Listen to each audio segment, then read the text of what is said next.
Assalamualaikum warahmatullahi wabarakatuh. Video kali ini saya akan membahas tentang resiko gagal bayar di aplikasi pinjaman online kredit pintar. Nah, di sini akan ada pembahasan ya tentang kapan sih sebenarnya DC kredit pintar itu datang ke rumah. Mungkin awalnya kalau misal kita mengingat beberapa bulan yang lalu, mengingat kredit pintar ini sebelum perbaikan sistem atau mungkin waktu itu tidak bisa mencairkan uang. Nah, itu kan rata-rata 3 bulan baru datang ya. Lebih dari 3 bulan kalau di area Jabodetabek itu pasti sudah akan didatengin dari DC Kredit Pintar. Namun di sini ada beberapa fakta yang cukup menarik di mana Kredit Pintar ini semakin cepat datang untuk mengunjungi rumah-rumah nasabah yang gagal bayar atau telat bayar dan untuk menagih ke mereka. Nah, salah satunya adalah yang dialami oleh beliau ini ya. Beliau telat 2 bulan sudah disamperin DC Kredit Pintar dan ini beliau lokasinya ada di Jakarta Timur. Nah, ini merupakan sebuah fakta yang cukup menarik dan gak cuma satu orang sih.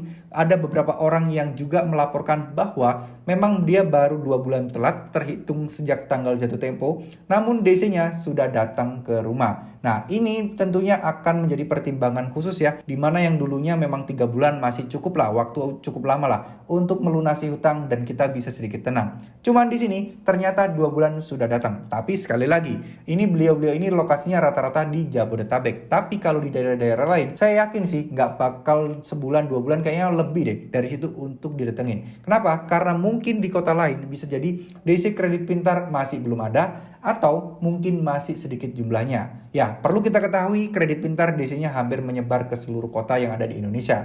Tapi tentunya jumlahnya berbeda-beda. Ada sebagian kota yang mungkin cuma satu, sebagian kota mungkin banyak. Nah, kalau DC-nya satu yang galbe banyak, tentu nggak mungkin kan telat 2 bulan sudah dikunjungi. Pasti akan ada orang-orang yang telat-telat lebih dari 3 bulan, 4 bulan, 5 bulan baru dikunjungi. Atau bahkan 7 bulan sekalipun belum ada kunjungan dari DC kredit pintar tersebut, teman-teman. Ya, jadi nggak perlu takut mau kapanpun DC tersebut datang, kalian hadapi aja. Jangan pernah takut DC datang ke rumah. Kalau memang kalian menunjukkan rasa takut, mereka akan benar-benar mengeksploitasi ketakutan kalian dan benar-benar akan menggiring kalian agar kalian ini semakin terganggu, semakin resah, dan ujung-ujungnya kalian mau nggak mau harus mencari dana talangan untuk membayar pinjaman online kredit pintar kalian. Ini yang paling parah ya. Jangan sampai kalian gagal bayar terus kemudian kalian gali lubang tutup lubang, yang mana ini akan membuat kalian bermasalah di banyak pinjol sekaligus.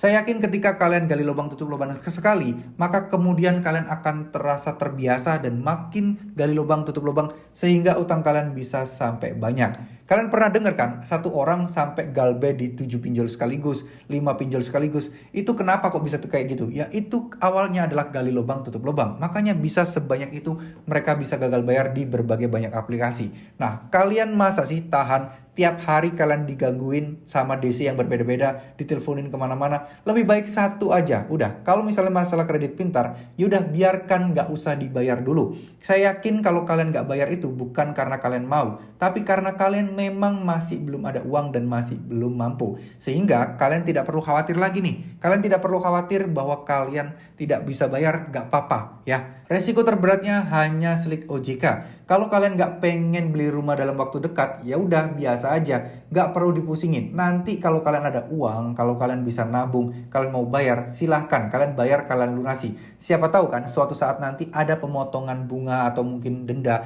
yang mana itu tentunya akan menjadi keuntungan untuk kalian. Sehingga kalian nggak perlu nih bayar cicil-cicil dulu, kalian bayar seadanya dulu, jangan. Kalian tabung aja, bikin aja tabungan, kalian bikin aja mungkin beli celengan kayak atau apa di rumah, kalian tabung, kalian ikhtiarkan sedikit demi sedikit untuk melunasi. Saya yakin kalau ada niat baik, insya Allah akan ada aja rezeki yang datang untuk bisa melunasi hutang-hutang kalian. Percaya sama saya pernah kok ngalami hutang hingga mungkin harusnya 2 tahun lunas, bahkan 2 bulan pun ternyata sudah lunas. Karena apa? Karena saya yakin saya niat baik, saya ingin terbebas dari jeratan hutang pinjol dan saya ingin benar-benar membersihkan hutang-hutang saya. Insya Allah rezeki akan ngalir dan akan memudahkan kalian, teman-teman. Ya, mungkin segitu dulu video kali ini. Semoga video ini bisa bermanfaat. Yuk semangat, jangan mudah menyerah. Kalian pasrahkan aja semuanya sama yang di atas dan kalian terus berdoa dan coba deh usaha untuk terus-menerus mencari uang tambahan, mencari penghasilan tambahan, kerja sampingan. Insya Allah rezeki kalian akan dimudahkan, teman-teman. Terima kasih, mohon maaf jika ada salah-salah kata. Wassalamualaikum warahmatullahi wabarakatuh.